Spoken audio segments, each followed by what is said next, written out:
You're listening to God Can I Hold a Dollar, the podcast brought to you from Reset Budgeting and Financial Coaching with Janine Victor McDade, owner and principal consultant. The podcast that bridges real world conversations, no shame, no shade, and the word of Christ all in one. Hey, Resetters. First of all, happy Mother's Day. Man, what would we do without mamas? I'm blessed to be one. And I hope that you all have had a wonderful day.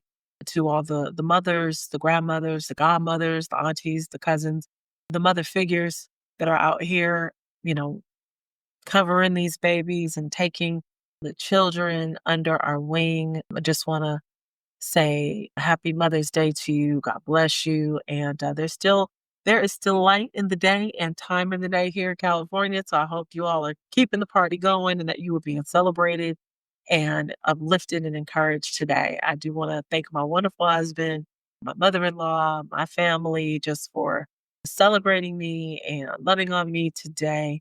And I come to you today with just a word on my heart.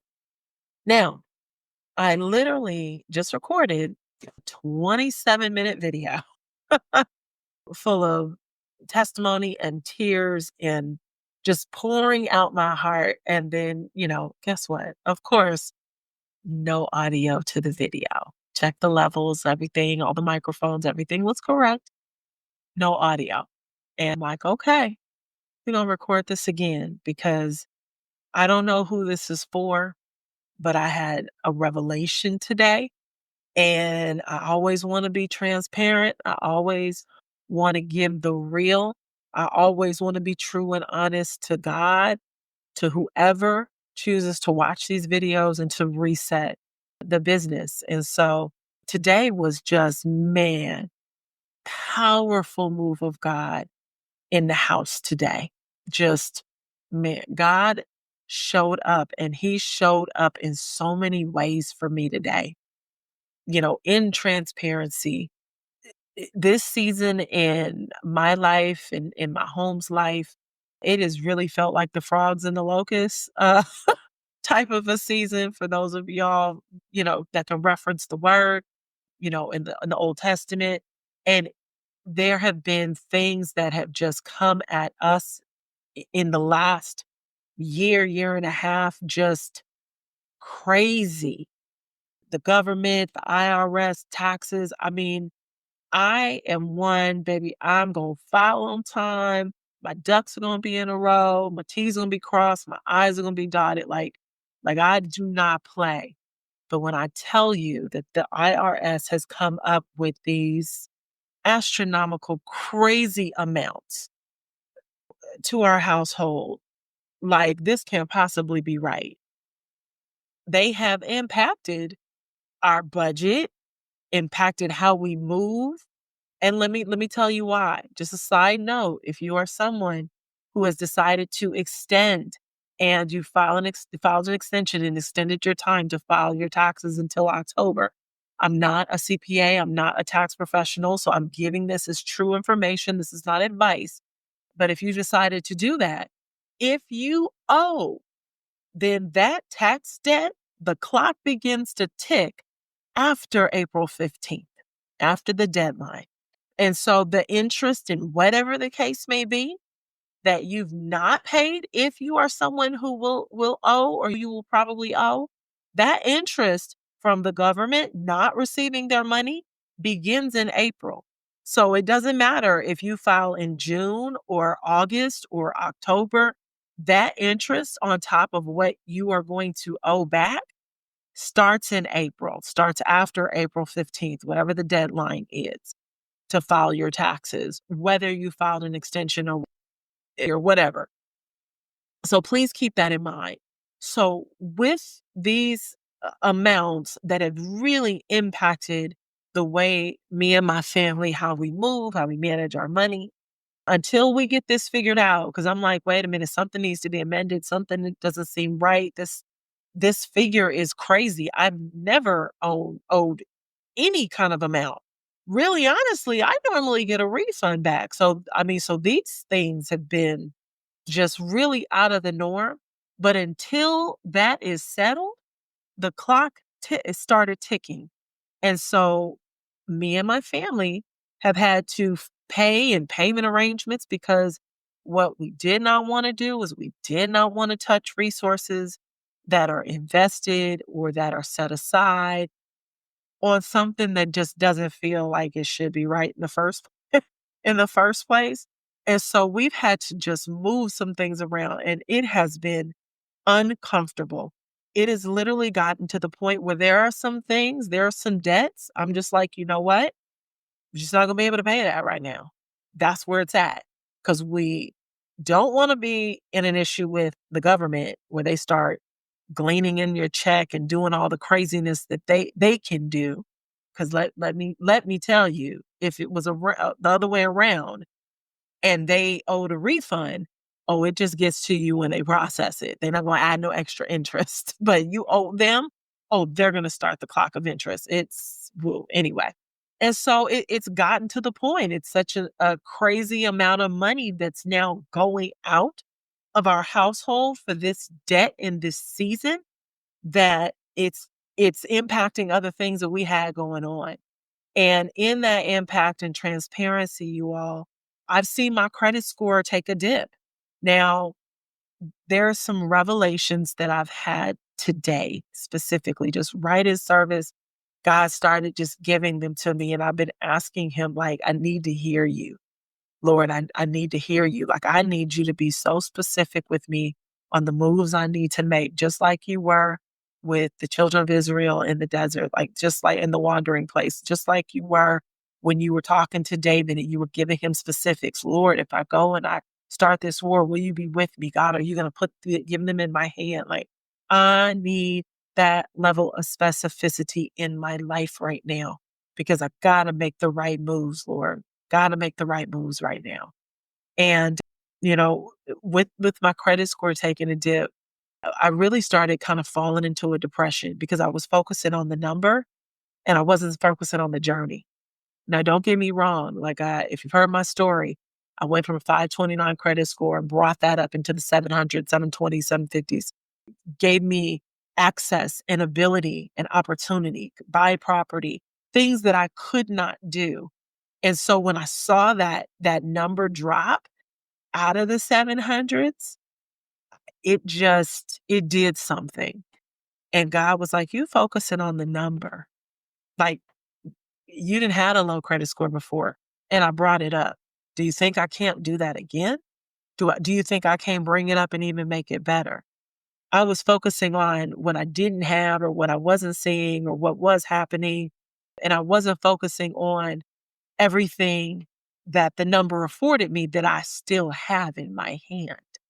I was not focusing on that. So I started really idolizing the number, and I didn't realize that. Now, don't get me wrong. The number in the scale, that is all a man's system. That is man's system. And while we live in this world and we're in this flesh, we got to know how to play the game. We still got to be wise with our money.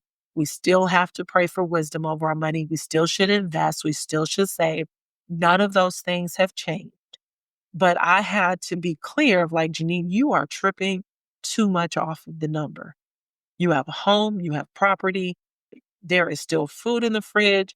You still buying eggs, girl? Like right now, buying eggs, that's like a check mark, right? Right now. We've not missed a meal. We have electricity. We have heat.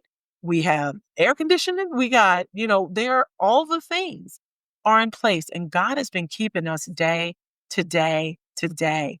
And I just was focusing on, oh my God, I'm not going to be able to pay this because, man, we got to send this over to the IRS and I'm going to have to do this and I'm going to have to change this.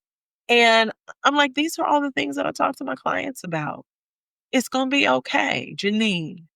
It's going to be okay.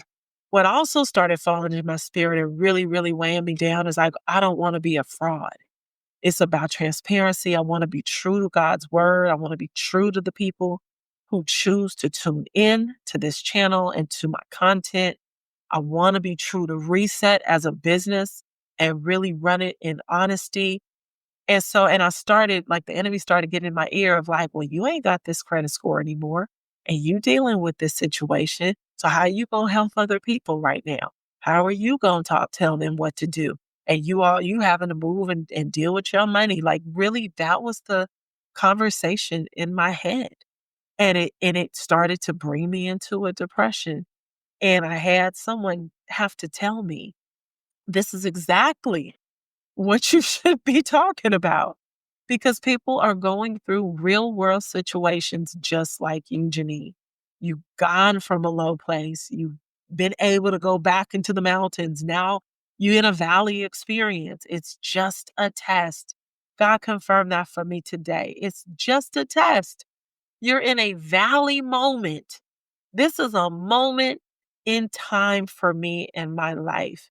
It is another opportunity for me to tell y'all about God's glory, to tell you what God has done, what He did again, what He can do, to utilize the strategy and the knowledge and the information which will not ever be taken away from me, to do what I need to do and to not take my eyes off Him. And that's the main thing that I did wrong is I was anxious. I wasn't relying on that word that's in me, be anxious for nothing, right? Right? Everything in Thanksgiving. Know that the God I serve has me, that all I need to do is have faith as small as a mustard seed and to take my hands off of what He is doing, right? Prayer over the bills and the situation. And then, God, please help me take my hands off of whatever it is you are doing, you are moving, you are controlling. And I want to thank my sis at church. She knows who she is for confirming that for me. Just a long story short, she had been going through a battle with her landlord. There were some things that happened. She had gone through a job loss and was trying to work with her landlord. She had been in this space for well over 10 years. So it wasn't like she had just moved there. She had a long-standing relationship, a rental relationship in this unit, with this building, with this landlord. And the landlord just became really stiff-necked and was threatening eviction. And, she had got to the point where she wasn't able to pay the rent for a while. And I don't think he would take partial rent. Like it really got to be a very, very tough situation where it made it to court. And her posture in this now, facing eviction or whatever, my flesh would have probably taken over and I just freaked out, right? I'm freaking out about a credit score right now. So I can just imagine where my flesh would have taken me. But I'm so proud of her faith and her resolve because she was just like, I'm not going to fight. I'm just going to pray. I'm going to put it in the Lord's hands. I know He's going to take care of me. He's not going to put me out on the street. I've been faithful. I've been in this unit for a very long time. This is a moment, and I know He has me. And, I'm sure she had some tough days, but that was consistently her prayer and her attitude. That's the attitude she took. And so today, in the midst of like, Lord, I need to hear you in my ear. I was having a moment yesterday, you know, he had to remind me, like, you looking at some numbers. That's a score right now. I control everything. That score is not who you are. This is a situation. This is a test. This is a moment. And then today she gave me a little praise report. And then she sent me a picture. And I had to tell her, thank you for reminding me what God can do and that there ain't nothing He cannot do. And she sent me a picture. She had gotten it to the point of like a negative 12,000 plus dollars of rent, and they had went to court and what have you. And he was, doing deposition. I mean, it was getting very ugly. And then all of a sudden, he didn't come to court. Uh, Everything was like hands off and it was dismissed. And not only was the $12,000 dismissed, I mean, literally on what she sent me, it was like back rent, 12,000 such and such. And then it was like waived rent, negative 12,000 such and such, zero balance. Not only that, but then he gave her 2 extra months to move out and she only needed 1. to find another place. She's since gotten a job, like through all of this, another job. And, she's like, man, won't God do it? And let me tell you, here's what I'm standing in expectation of, and I hope you are too. If this message reaches you, touches you, if this message of any part of it has something for you, is that He will give you better than what you had, right? He will give you better. If you are clawing and holding and trying to keep whatever this thing is and something happens where you have to let it go, He will elevate you and give you better. Not only did she find another place within a month's time, she didn't even need the 2 months, but she has a washer dryer in her unit that she didn't have. She has a dishwasher in her unit that she didn't have. The unit is upgraded, which is what she didn't have. She is in a much better place now. And so I just thank her for sharing that, because I'm like, I stand with you. God is going to work this out. I really had that belief for her, but she really had to show me the proof so I could believe it for me. I don't know about you, but sometimes I could believe the world, the stars, the moon, and everything for other people. And I gotta take, it takes a little longer for me to sometimes believe it for me. And I thank her for that, because I had to be reminded there's nothing God cannot do. This astronomical, this number that I'm tripping about, the Lord is like, that ain't nothing, right? If it was 200,000, 500,000, a million, whatever, it's nothing for Him. And I have to stay vigilant that I don't take my eyes off of Him. I give that to you as well. The minute I took my eyes off of Him and I started looking at the number and I started looking at this number and what the IRS wanted and whatever, I took my eyes off of Him, and that's where I got anxious and I got fearful and I got depressed and I got worried and all the things that distracts me from leaning on God and giving Him the burden. I hadn't given Him fully the burden. And so on this camera with y'all, Lord, I give you this burden. I give you this burden. I ask you, help us. Help us, Lord. Help us, God. You have given me and given my family all the resources, all the tools. You've given us and blessed us with everything that we need. And so help me keep my eyes on you, Lord. If there's anybody under the sound of my voice who needs to hear that as well, help me, help us, help them keep their eyes on you. Help us not lose sight of you. Give me peace that surpasses all understanding. Let me not be anxious. Let me continue to pray over any debts, anything that we owe God. And bless the money and the resources that you continue to bring in. Let me be mindful and let me keep my eye on the things that you are bringing and pouring into our home. That the cars are start up every day, that we have a roof over our head, that I have property, that we, you know, are still able to send our kiddo to camp. Like, Lord, let me recognize the good, and that you already are sustaining and covering and keeping us. And as long as I keep that in mind, I'm going to be okay. So I don't know if that was just for me, if that's anybody out there, if that was for you. God has got you. I'm going to stay vigilant. I'm going to continue to make content. Devil, flee and get behind me. I'm not going to listen to what you try to put in my ear. There is a word and a message. There is information that I have. There is knowledge and wisdom and experience that I have lived. There is a strategy that is still valid. I still have something for the kingdom in the means of blessing those in a way that they can reap and keep what God has blessed them with financially. This is only a test. This is only a valley. This is only a moment in Jesus' name.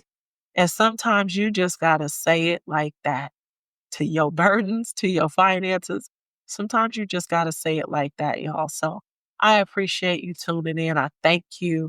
Like I said, I'm going to always keep it real as much as I possibly can with you all. And I hope that my vulnerability, my testimony what you glean from what I share shows you that, it's an ever moving journey. And I'm here with you in it.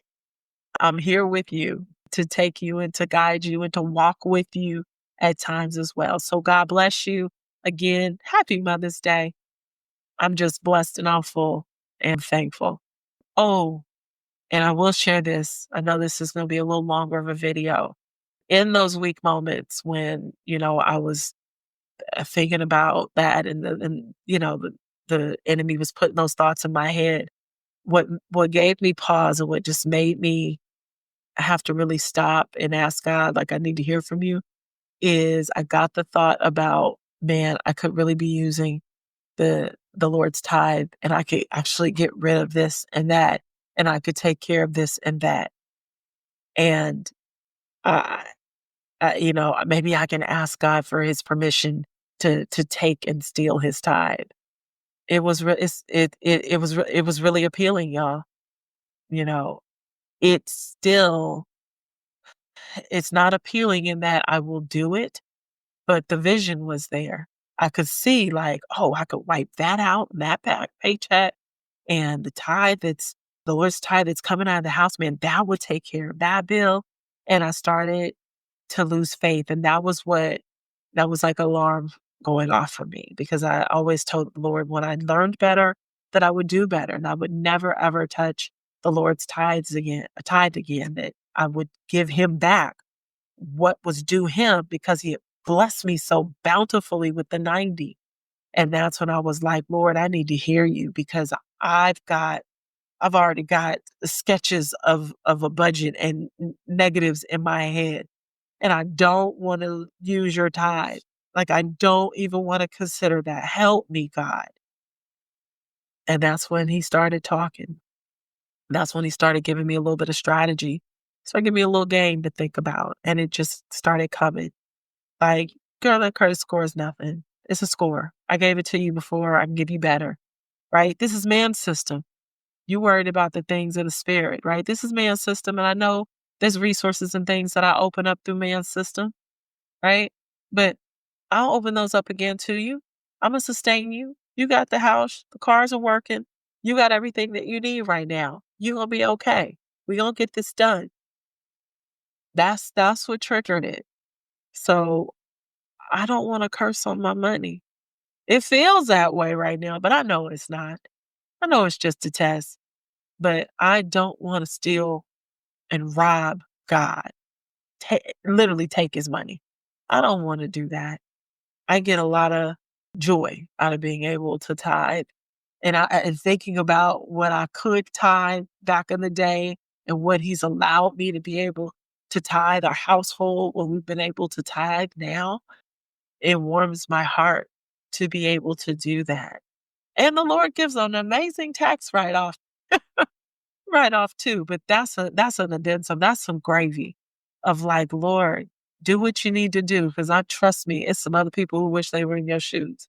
And so, you know, what Walter Hawkins with Love Center says, be grateful. Be grateful. I'm grateful. I'm grateful living in the valley right now. All right, I'm gonna cut it here. This is a long video, but thank you so much for the support. We have hit over 100 subscribers. I haven't even looked today, but that was some time about a week and a half ago on Instagram. Please share this. I want to organically grow this channel before I start doing all the advertisements and all that good stuff. And I just want the people who are rocking with me and who are part of the tribe and who find me organically find me and stick and rock with me. Okay. All right. I love y'all. Thank you. Bless you. Say a prayer for me. I stay singing a prayer for y'all. All right. See you soon.